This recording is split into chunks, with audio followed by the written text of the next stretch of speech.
Hello and welcome to the podcast series Academic Adventures with Dr. Harshit Agrawal. Join us as we uncover the authentic experiences of PhD scholars, one university at a time. Today I have with me Dr. Ahsana Vatteri. Ahsana completed her undergraduate in civil engineering from National Institute of Technology, Calicut. Then she went on to pursue her master's from Academy of Scientific and Innovative Research. Following that, she completed her PhD from University College London. And now she works as a postdoctoral research fellow at University College London and also serves as the UNESCO chair. We'll learn a lot from her experiences. Hi, Ahsana, how are you? Thank you, Harshit. Thank you for having me, and it's very happy to see this platform and that you're doing this. Thank you for inviting me to speak. Just to have a clarification in the introduction, I'm sorry I wasn't clear about this. So this Sure. UNESCO chair at University College London, this is chaired by Professor Dina Dayala. So it's a research platform that we have to work together with a lot of collaborators from around the globe. So I work as a research fellow in the UNESCO chair. Nice. Thank you very much for Thank the clarification. And you. then to start with, like, would you mind to share your journey Yeah, from, all the way from India to up to now? yeah, it's been yeah a long one. As you just introduced, yeah, started with the bachelor's in NIT Calicut, and I completed the bachelor's in 2010. Following which I did the master's. Directly after the bachelor's, I worked for 3 years in NTPC. So it was all around India, the postings for the training and then the placement. So it was actually a good opportunity to travel around and learn the trade of civil engineering and work in the field and so on. It was very good. And then I always had this intention to do a master's afterwards. So after like 3 years working, I wrote the GATE exam and got prepared for the GATE, and then got into Structural Engineering Research Center at Chennai for my master's under the ACSIR program, and which was again, it was in engineering of structures with a very deep focus on the research component of the things. So it 2 years program, but the second year from the very start we focus on the master's thesis. So that experience of research was very intriguing. It was very nice in the sense that you get to learn something which is led by your own thinking process with the supervision, of course. So the supervisor I got, Dr. Balaji Rao, he was very motivating, and the experience of doing a research with him is why I then wanted to do a PhD afterwards. So I completed this master's in SCRC in 2015, because until 2013 I worked in NDPC. And then the next year, I spent some time looking for PhD opportunities outside. So that 1 year, I was working as a research assistant at IAC Bangalore, which was, while I was looking for PhDs, I wanted to be engaged as well. So, and I started applying, not just directly applying, I started looking for opportunities, and then get in touch with professors. And then that's how I got UCL, University College London, with scholarship. And then I've been doing the PhD from 2017 onwards, and I completed in 4.5 years, and COVID was in between. So we got like a half a year extensions to complete the work. And ever since completing the PhD in 2022, I'm working on the UNESCO chair as a research fellow. Hopefully we will have more chance to speak about the nature of work I Yeah, do. yeah, yeah. And then, and 2023 onwards, I'm also working part-time on a project, Horizon Europe project called Mediate. So both of my work avenues, mostly we focus on multi-hazard vulnerability and resilience of infrastructure, mainly school and education infrastructure. So that's where I am. So this has been a very good opportunity after coming to UK, especially to engage with a lot of things outside as well. So things like earthquake recognition missions to places which is hit by earthquakes. And maybe I didn't introduce. My field of work, the multi-hazard that I mentioned, one of the hazards I very keenly look into is earthquakes, and the other is floods. So that's another avenue. Like we get to involve with real hazards and real situations where places are being hit by these hazards, and also things like the UK CKED, the Society for Civil Engineering and Earthquake Dynamics. So I've been part of that team working on the newsletters and organizing events, things like that. And we also have some consultancy works at UCL for third-party agencies for systemic assessment of schools, mainly. Yeah. A very quick question there. And again, my area of specialization is not in earthquake or seismicity. So UK, as per my understanding, is pretty much like seismologically No, safe. it's not seismic. Yeah. Yeah, exactly. It's seismically safe, right? So Yeah. then why do you need to do this seismic assessment of structures in the UK? So all of these projects that I've been working on is not based in the UK. So the research team where I'm working, we have an expertise in earthquake engineering, especially the research team called Ep4 at UCL. It started as an earthquake and people interaction center, but now it has branched out into other hazards and multi-hazards and so on, tsunamis and wind, flood and everything. So, but as we are a global university and we have projects coming up from all parts of the world. So most currently the work that I'm involved in are based in Dominican Republic, which is seismically very active, and also Philippines. So both of these countries are heavily, affected by multiple hazards, including earthquakes. And also for my PhD I was focusing on case studies in India, where we have high seismicity again. So yeah, you're right. It's not purely from a UK perspective, but yeah. Okay, that's nice to know. And then if I talk a bit about your motivation to do a PhD, because it's a long 4.5 years journey. So what motivated you to do a PhD, and how did you select your research topic to be multi-hazard and all this stuff? Okay. So for the PhD itself, I think the basic motivation is from my dad, my father. He was a college professor in India, and he was a very motivated, very inspiring teacher. Like I've seen his career and have heard from his students how good, how an experience of having him as a teacher is. So he did his PhD much later in life, not directly as an extension of his higher education, but probably after he was a teacher and then came back to do a PhD while also working. So I know, at the time I was also a child and I knew how his PhD journey was. And in our village, I'm from a village in India, Kerala, which is very small. It's a foot of a hill. It's very beautiful. And it's a small community. So everybody knows everybody else, and how when somebody has an achievement. And I know how well his PhD was received. And, in the sense that our family has always valued education. So even after you secure a job or start a family, you always do study. So that's it's basically from my mom as well. Like from childhood, she's been the bottom stone of everything to get us through good education and help us through everything. So she was also a teacher for a short while, and then she gave up a profession to take care of us and to take care of our education. So and from there, I know that I have to do more than masters, because it's much more. Like you don't want to stop with masters because you have more to learn. And then for my master's, as I said, with Dr. Balaji Rao sir, it was on reliability, probabilistic aspects and stochastic modeling, and reliability of structures was the theme of the topic. And it was very interesting to me.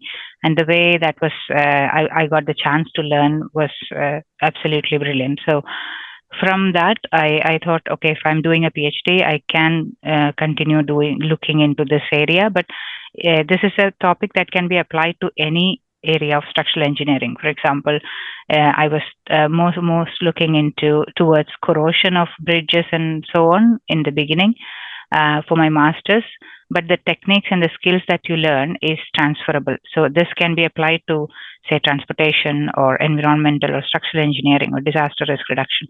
So when I was applying for PhD everywhere, I wasn't very focused on UK. Like I was looking at basically the topic. So the professors who work on these kind of topics and the application of these skills. So I was applying anywhere in the world. I was open to everything. And then I was directly emailing professors like, is there a opportunity to do a PhD with you on so and so topic? And that was my approach. And when I got some responses from around the world. I then looked into things that are also feasible with respect to financial aspects. I have a scholarship or not. And then that's how I came to this particular PhD with Professor Dina Dayala. I should say that was the best decision. It was really good to do a PhD with her, and she was always very supportive. And I'm happy that I came here for the PhD and the topic. So it has transferred from applying these techniques into civil engineering to proper disaster risk reduction and resilience engineering, which is now the theme of the UNESCO chair itself. And then you did mention about a bit about the application process, but like you were reaching out to different people. But then would you mind telling a bit in detail about like reaching to the professor is the first step, but then like if you have to prepare for any standardized test like GRE or TOEFL, obviously like in the UK they generally don't ask for GRE, so but then TOEFL or IELTS, and then you were also working in India. So how easy or difficult it was to prepare for TOEFL or IELTS, and about the overall processes of it? Yeah. So as I mentioned, first thing was the research topic was my the key point around which everything is centered. So there are several ways of looking or initiating the process. So you could either look into university of your choice and then look for different options of topics that you could do. That's one option. Or you could, before that, you could choose a country and then look into universities in that country. But my focus was from the beginning the topic, the research topic. So I was emailing professors all the way from Melbourne to not probably US. I for some reason I didn't consider US. It wasn't my choice. So anywhere in UK, Europe, Singapore, and Australia, I was okay. I was looking for opportunities. So I sent out emails with a brief of my credentials so far, like my grades in 10 standard, or not, maybe not that far, like my degree grades, CGPAs, and some very few details so that they don't have to read a lot to understand what I'm trying to say, and just a few words about how my intended research topic connects to their own work. So that gives us just a few sentences about whether they want to even consider me or not. So that was very crucial, I think, that email, how you structure it, and don't attach anything. Like nobody's going to open an attachment from an unknown sender in the first instance. So once, if anybody is interested, they'll ask you for a CV or anything more. And I think something that helped me very much was I had 2 research papers from my master's work, which was in good peer-reviewed journals, international journals. So this was very helpful. Like you already have some publications to show, which shows that you're committed to the research journey and you want to do advance in that. So I think that was very, and I got several responses, more than what I was expecting. Then the problem was funding. So you have to look for funding. And in my experience, getting an admission is not that difficult. Getting the scholarship is always much harder. So I initially got the admission in NUS with scholarship, and I was literally planning to go join the course there. But in the meantime, I was pregnant with my first baby. So at the time, I wanted to take a 1-year break to prepare for the baby and then start the PhD journey. But then in the meantime, I got in this UK university, UCL, and with just admission first and no scholarship, but with the help of the professor, I applied for the university scholarship itself. which cleared, which was I was on waiting list first, and then it got cleared in the year I was waiting. So I deferred the admission for 1 year and then joined the next year, which was actually a good decision because by the time my scholarship also came through. So as I had also tried for other scholarships like Commonwealth and Aga Khan Foundation and some others as well. And for Commonwealth, I think I went through up to the interview stage and then I was not cleared from there. And other scholarships were either not specifically meant for this purpose, or it wasn't really working for me. So that was the process for the IELTS. Because this took more than a year for my PhD applications to go through and then the admission. I gave IELTS twice. So the first time I got a score, and then by the time I was joining, it wasn't valid anymore. I think I took it a bit too early. So the second time I did give IELTS and then gave the scores. It wasn't that hard. Like IELTS is not really a problem if if you have already identified a place to go and you know the route, because it's just the normal. You have done your bachelor's in English language and you've been using it, so it's not that hard. I felt, at least personally. I didn't take any coaching like tailored coaching for IELTS. It was just some online mock exercises that you can do for free. And I think that's the only test I took. No GRE, no TOEFL. This was the only one that was required for me. Yeah. I think I covered both your questions. Or while working, it was the difficulty while working. It was manageable in the sense that I started looking even before I started. I did my work as a research assistant at IAC. So I had some ideas like which areas to look into and so on. And also my supervisors for my masters were very helpful. So I needed their references and their, guidance to go through this. So that was also very helpful. You mentioned that you were like pretty open and looking for universities all across. What were the factors that you were thinking when you were choosing a university, say UK or in US, Singapore, or in Melbourne, or wherever, right? So what were the factors like that was sitting at the back of your mind when you were applying to or looking for a university? Apart from, like, obviously you had a research topic, so you would need someone who is working in that particular research topic. But were there any other criteria that you were thinking?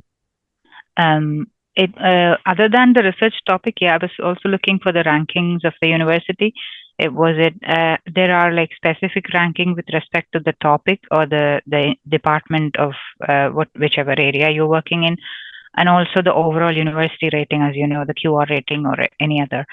So that was one criteria, but it's not like I have to go for the topmost in that list. So I was trying to find a balance kind of between what you want to do and then is that university good enough, or it's better than certain criteria you have in your mind. And also obviously the professors. I tried to, like, once you identify the professor, you look through their work, what they have been working on, the area of work. That is very important, more than I think the university for me. And what is that aligning with your thinking process, your research ideas, and so on. That was mostly it. With respect to countries, also living conditions, living style, lifestyle. It's more of a afterthought. Like while you're applying from India, you are not fully aware of the changes of the culture and other things that you know. But with respect to UK, it's much more convenient for us with the language, and you're familiar with a lot of things. The driving on the same side of the road and so on. Although it's not first criteria, but then things that then become very okay and good. The third criteria is definitely the scholarship. So whether the funding is possible to achieve in the university or any government funding. And another fourth criteria was actually the employability of your partner. So I was already married at the time and I had a baby. So we wanted to make sure that my husband finds a job in his area of expertise in the country. So that's why UK was one of the most favored one for us. We had a chance to come over before I joined for my PhD in 2010, as he was sent for a secondment from his company. He's also a Okay. structural engineer, Okay. so it was a big motivation for both of us. Like I also came to visit the country at the time while he was here for 3 months, so we liked how things worked here, and then just wanted to see if we have a chance to, do a PhD here. So that's why we finally chose UK over NUS. And also when especially doing a PhD with a small child, you need a lot of support from the system. Like you need flexible hours of working, you need childcare, you need more than just an academic setting for doing a PhD. So I felt that was better here for some reason than NUS. So at least in my personal experience, the way you were um, treated once you have this news that you are going to do a PhD with a baby. So I felt the UK was very welcoming. My supervisor and my team was very welcoming, with not thinking, oh, that's going to be a problem. Yeah. Yeah. So that was also a very if you are planning to maybe people are watching with who are going to do a PhD a bit later in life with family, that's one thing they should also consider, whichever country they're going to. No, that's a very valid point because many a times, especially like we always say like we need more women in STEM and engineering and Mm-hmm. higher studies, but then obviously if the overall system is very conducive and encouraging, even if you are a mother, so that will definitely help a Yeah. lot, and then it will also help many more Mm. women to at least like put their foot forward in the higher studies Yeah. space and Yeah. thinking like, okay, this is not a hurdle, but this is something that should Yeah, be it taken it care is. of. It was never a hurdle, really speaking. Like, if anything, it just makes you a bit more focused, and you learn to prioritize your time rather than that being a hindrance. Yeah. And then, as you mentioned, like you were sending emails to professor and a very short and succinct email. So was that the only way, or like you met someone at a conference, or someone already? Was that also a part, or like maybe your master supervisor helped you identify some of the professors? How did you basically approach your professor? Okay. Okay. So, in the very beginning, yeah, we do try. At least a few professors my master supervisor had advised, like suggested, whom he knew personally. But we tried them, but somehow it didn't work because they didn't have PhD positions at the time, or they didn't have scholarships available in their hand, and so on. Hmm? So, and then I started sending these emails as no prior conditions. I don't know this person before. I just know their work. Like I have read their profiles from their university websites, and then once they like at least a few of them, I have sent out several emails, more than 20 maybe, at least, that I could, maybe more. So out of that, at least I would have got 10 replies. So Okay. of that, I would then try to see more into their work, and some of them would directly tell you that one thing I noticed is very straightforward. Nobody will keep you here and there. So they will tell you that, okay, I don't have funding, or I do have funding, and then they will ask you to apply through the formal channel of the university. So Mm. in most of the universities in the Europe and UK, they suggest it's good that you have a supervisor in mind, and you have a verbal agreement with them that they are willing to supervise you. So it's always good to go through that route rather than formally applying and then finding a supervisor. I felt it that way. And with my supervisor, then I finally did my PhD with. I met her once when she came to India to give a talk.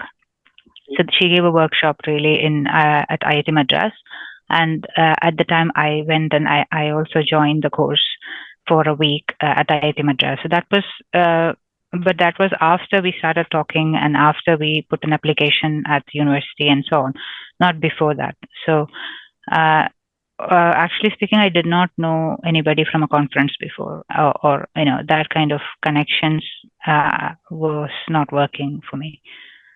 Okay. Okay. Mm. And then talking about PhD, obviously there are several ups and downs, and then, or especially for our duration, it was also COVID. So, what was the most challenging part of your PhD, that, and how did you overcome that? Um, I think there are several challenges. I don't know how to rank them. Okay. Coming from India or any other country to UK and then adjusting to doing a PhD, and your life was the biggest challenge in the first year for me. So you are seeing things that you're not, ready for, like in the sense that it's good and bad, and that navigating through that mostly alone. If you are doing a master's program, you have a cohort of students with you, or some that kind of program. But PhD is a very lonely journey. Like you are doing your own work, sitting at your own desk or a experimental setup, until you then find people who work like you and the research group. So it starts becoming a group very slowly, but in the beginning it becomes a bit overwhelming for me, in the sense, especially also maybe because of the baby, the things that you don't have a lot of time to socialize.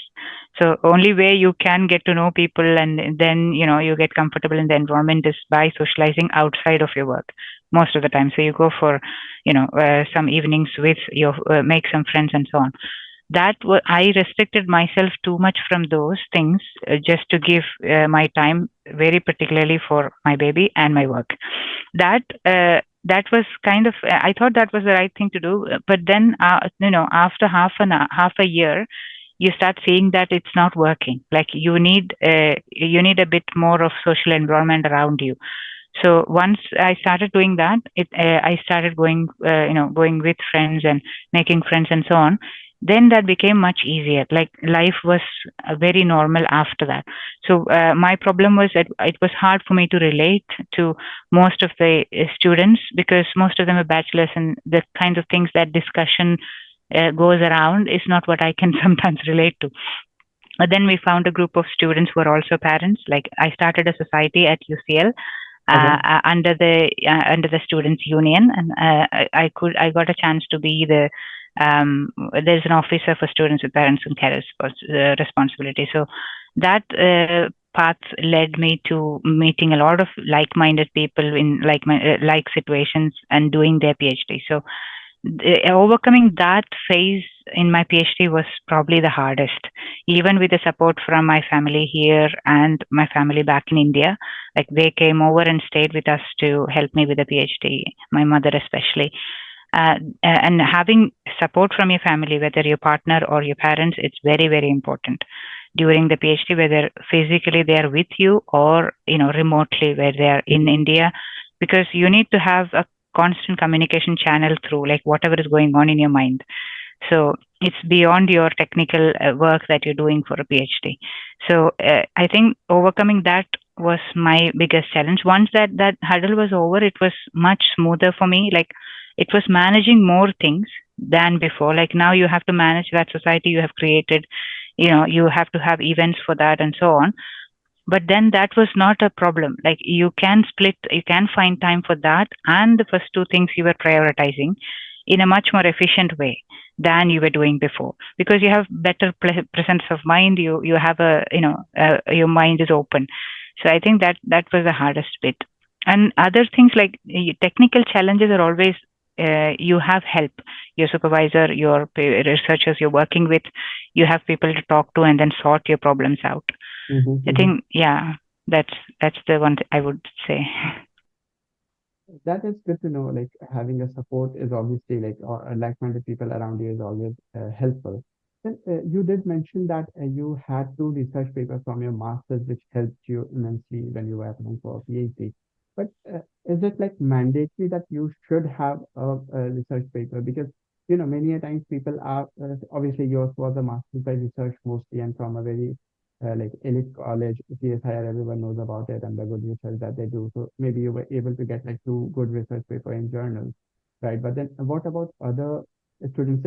Talking more broadly, like is it 100% mandatory that you have to have a research paper to apply for PhD? Or is it like good to have, but not an always must I to don't have. think it's a mandatory thing. No, it's not a mandatory at all.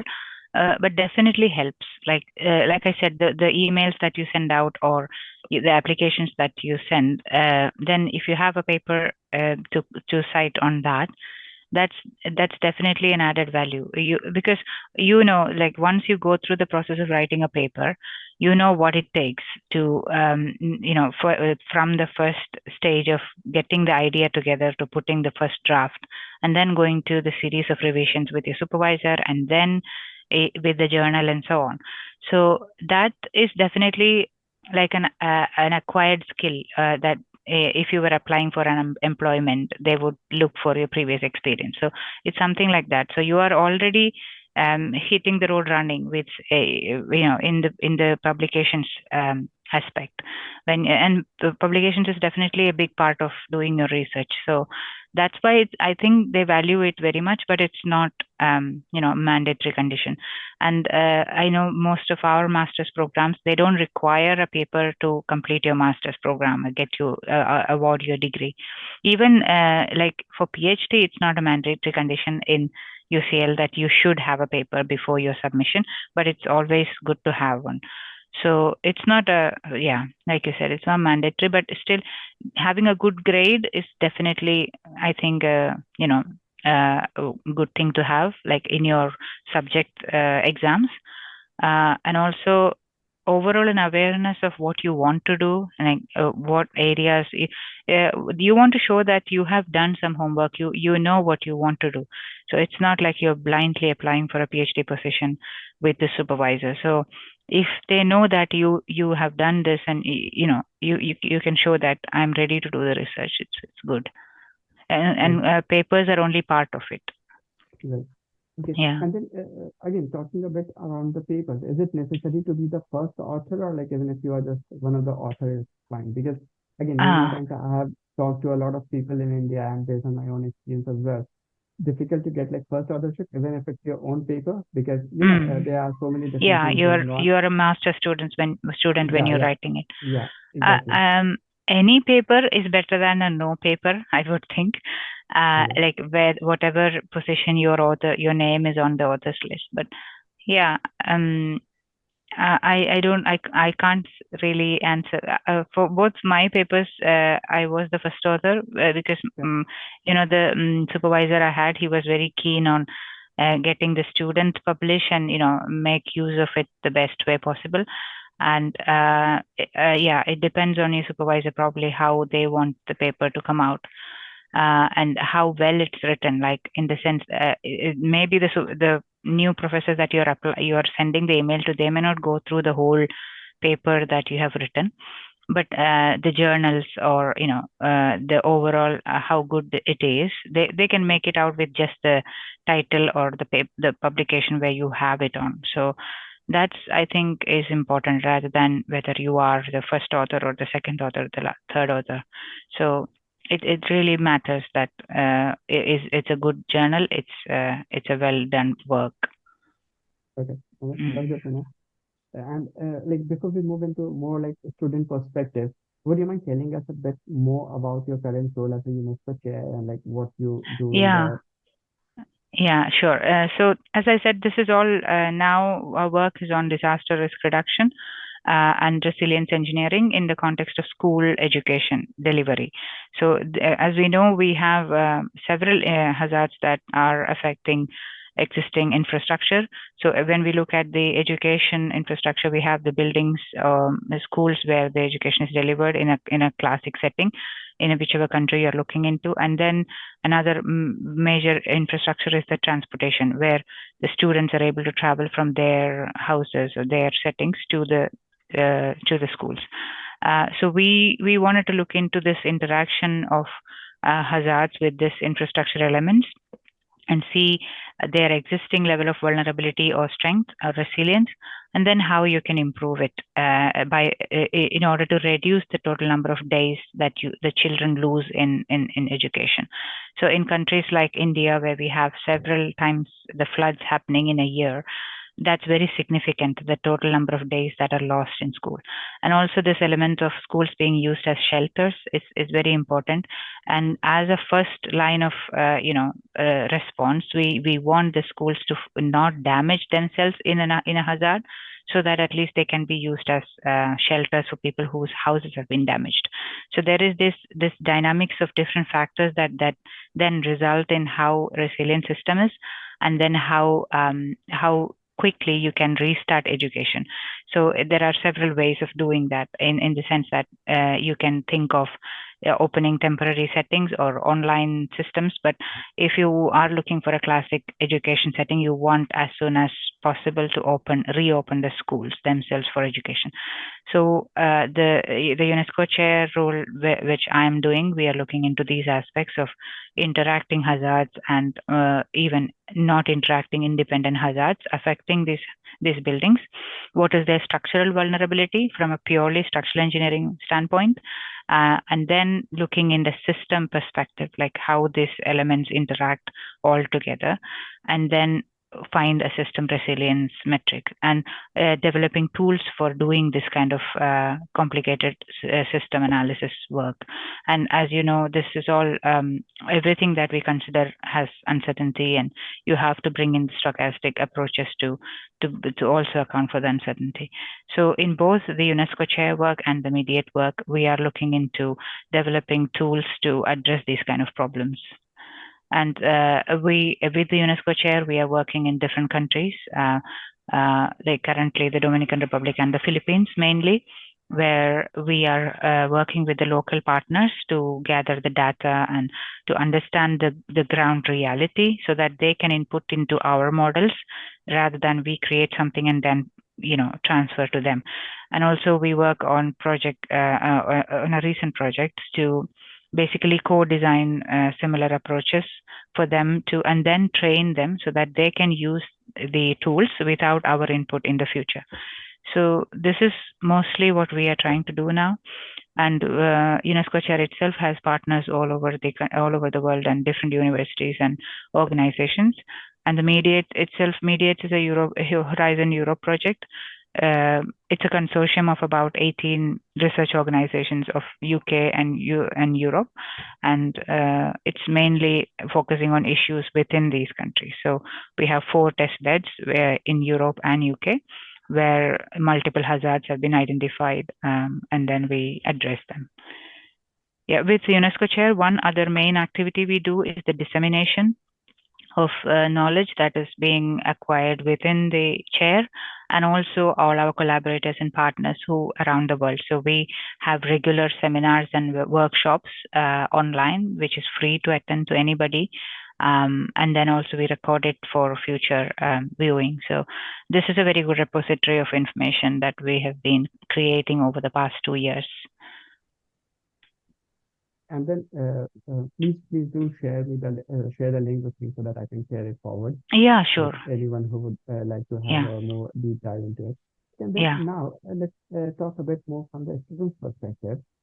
How would you suggest a student can show their genuine interest in a particular research topic or with a particular professor, and what are the things that they should highlight in their statement of purpose or the letter of motivation, so that they have a better chance to receive some information, get a reply back from the professor? Yeah, I think it's mostly being honest. I don't know if you have to make it over dramatic or make things shine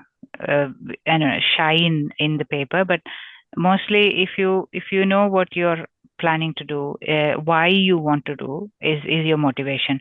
So connecting to how that motivates you to do this research is always a catcher. So why, and it could be that you have your own personal experiences of having these disasters affect your livelihoods. In my case, for example, or you have a background in that particular topic, in the sense that you have learned some additional skills, or you have learned on your own, or during your previous studies, things connecting to, which is very, very directly connecting to this particular topic, and so on. And going through this professors or this topic that you are going to do, going through that material is very important. Like you need to understand what this professor is working on, or this university has a research agenda for the coming 5 years or coming year, which is very, and some scholarship calls especially have very specific themes. So they need to have resilient infrastructure, or climate resilience, or these key terms sometimes help. So it's not just using this jargon of words, but using them in a sensible way that you understand it, and then how your work really connects with these things. So if you are applying for a scholarship or a position of PhD with a theme, advertised theme, then make sure that you stick with it. Like you may be doing a lot of other things, but this application focus how this connects to your theme.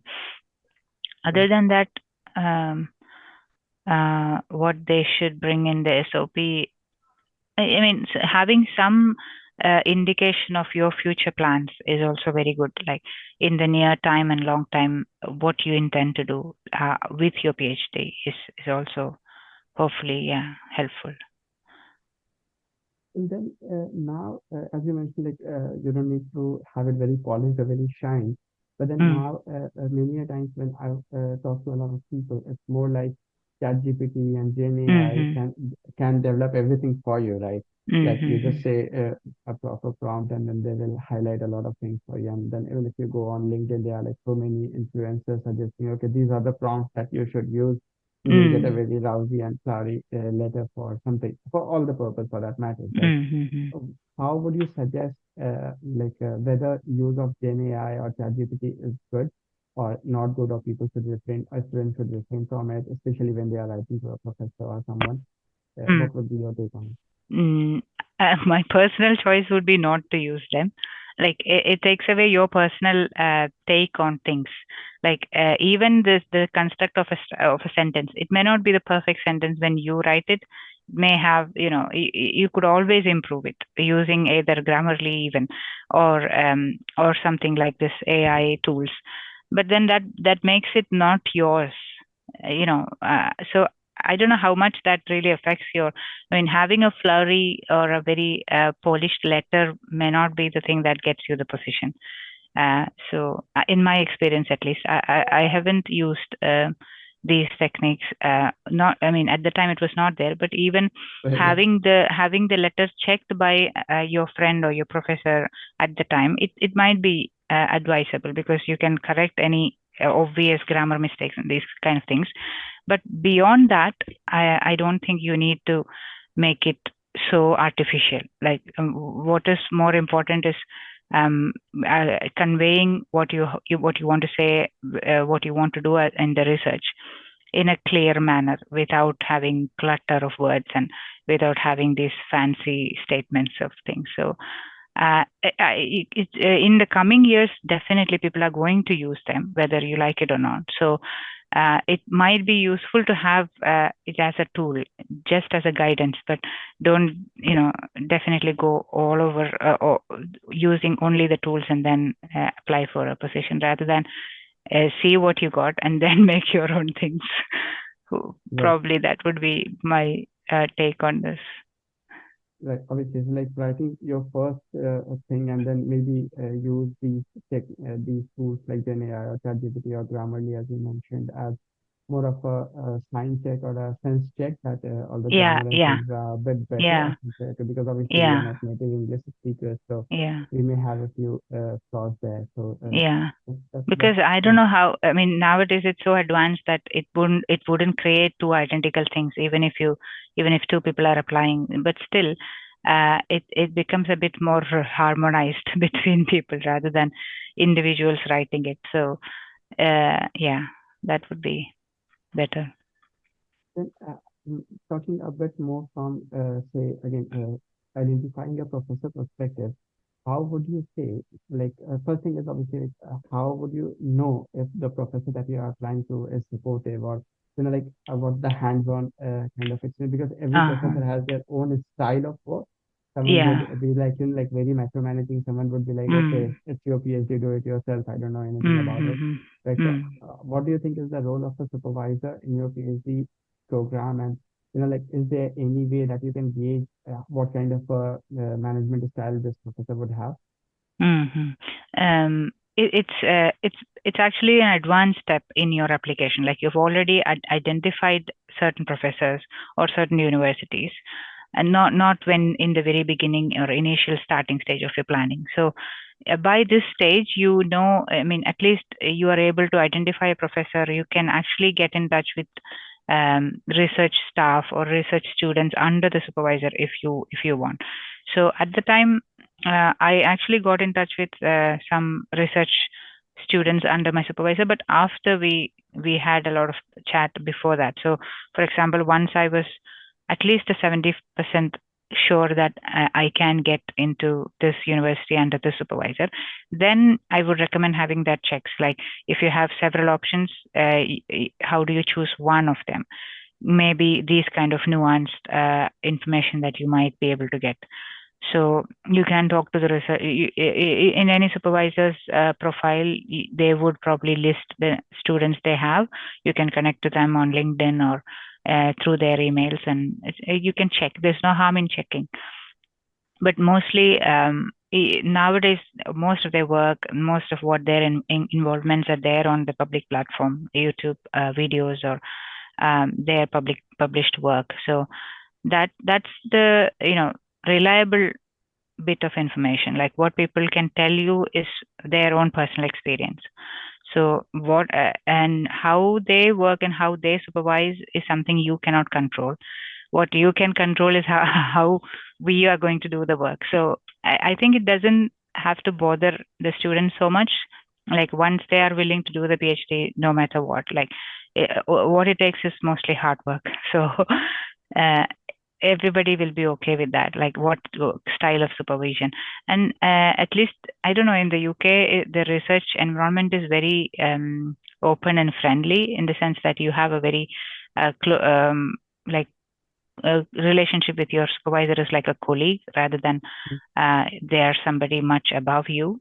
So you call them by name, they call you by name, and you can share with them, and you are as discussing ideas with them as a colleague.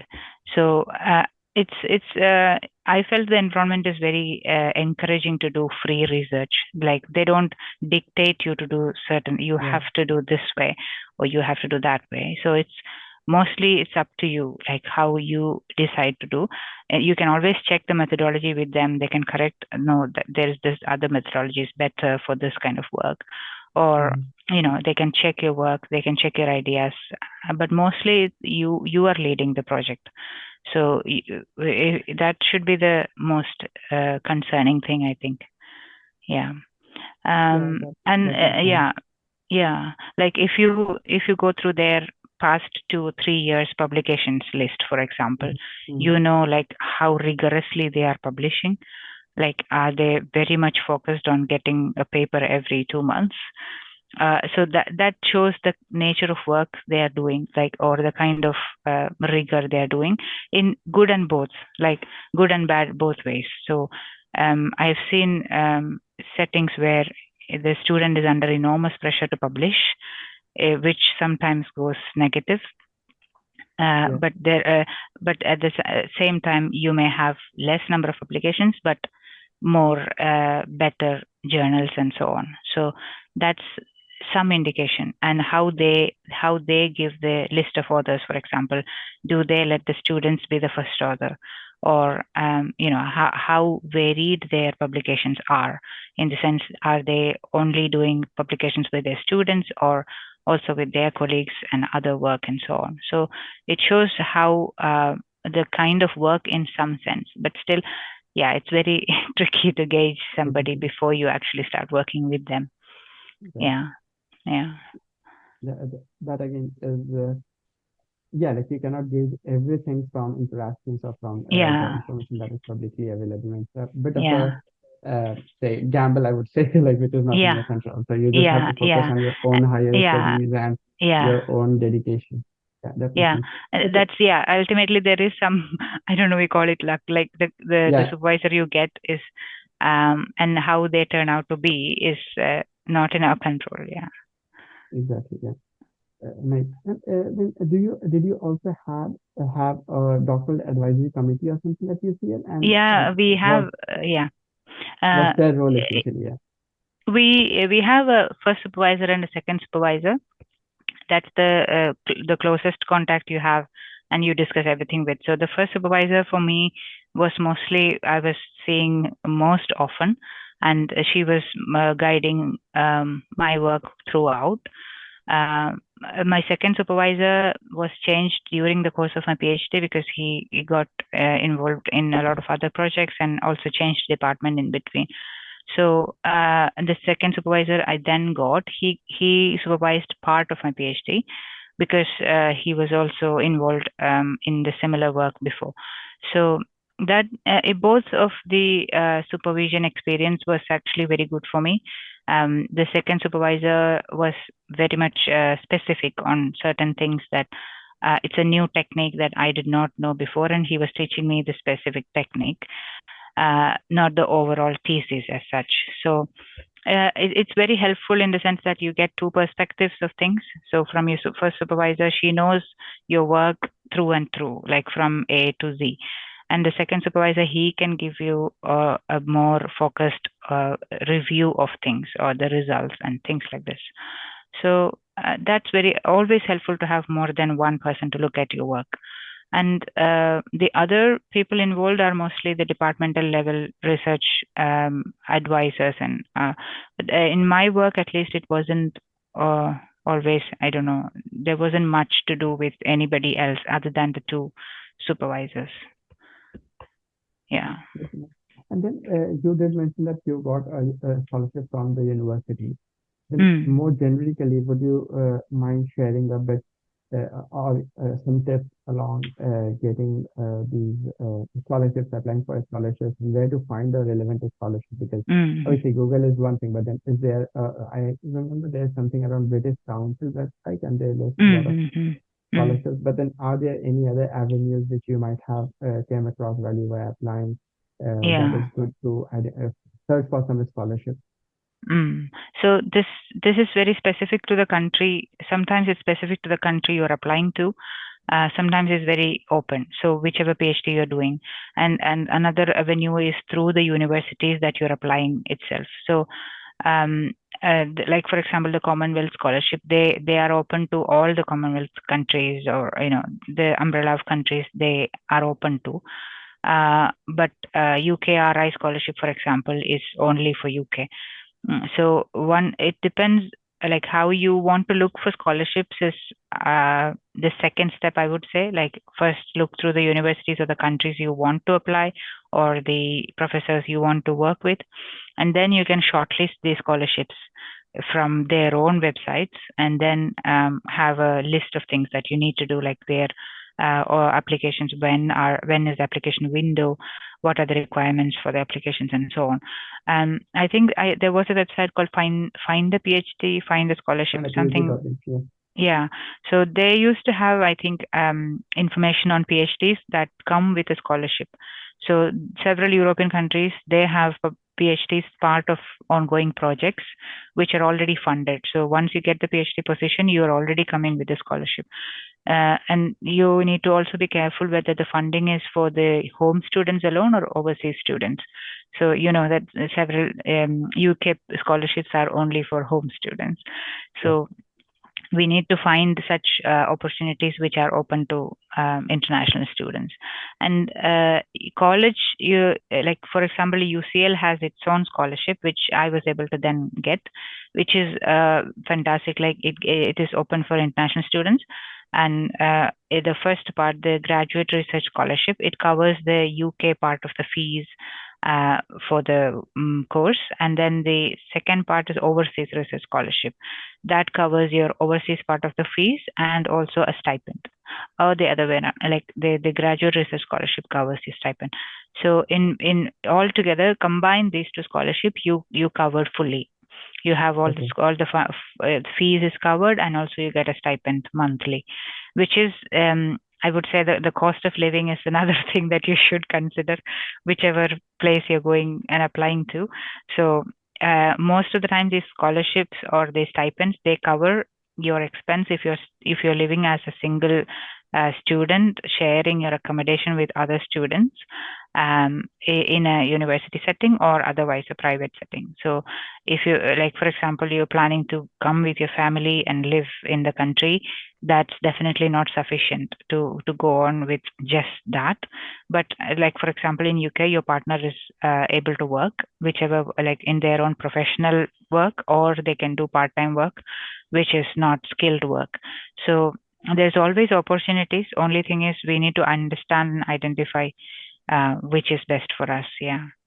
Other than that, scholarships, I don't know. Like, you can also check with the professors you're having these conversations with. Sometimes they're able to also fund you with their consultancy projects.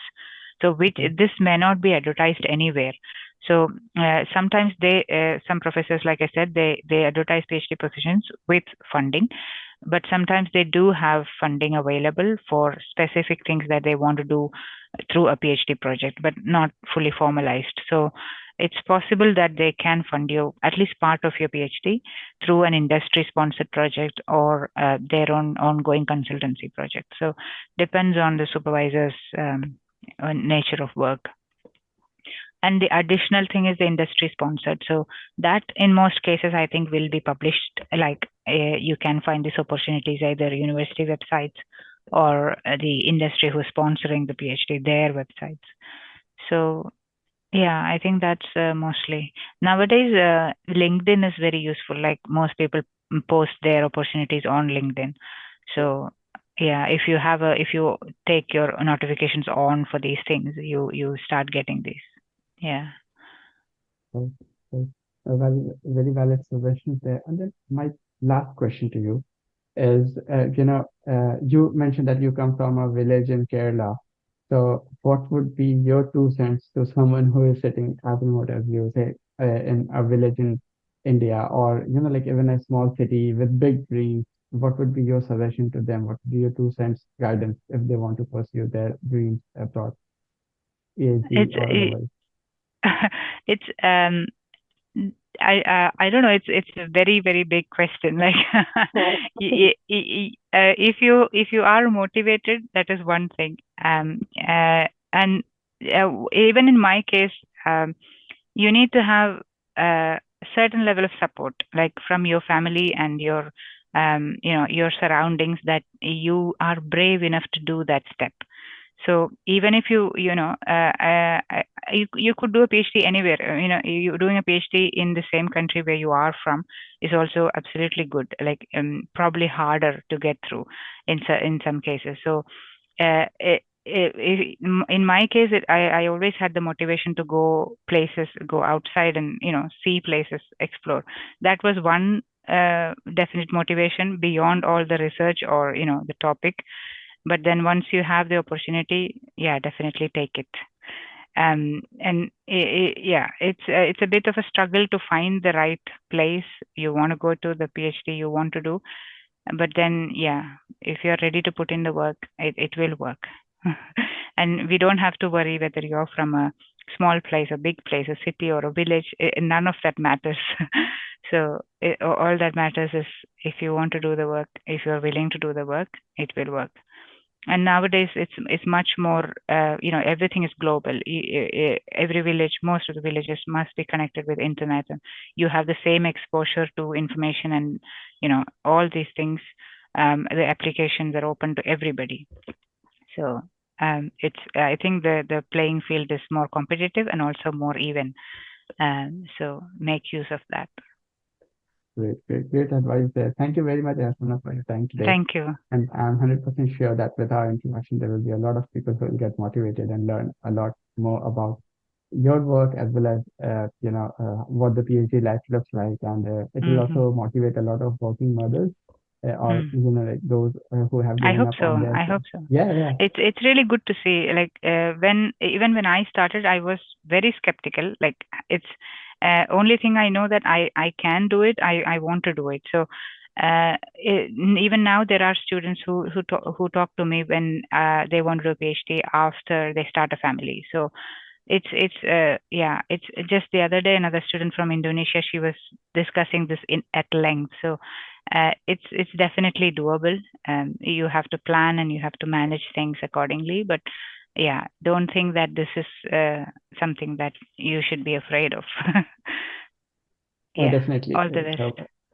So thank you very much for all your suggestions, and Thank you, thank Harshit. you for This has coming. been a very, very good conversation with you. Thank you. If Yes. people want to get in touch with anything, I can help it. I'm free. I'm happy to do that. Thank you. Yeah, I'll share your link to your LinkedIn profile as well when this Yeah, that's great. podcast gets Yeah.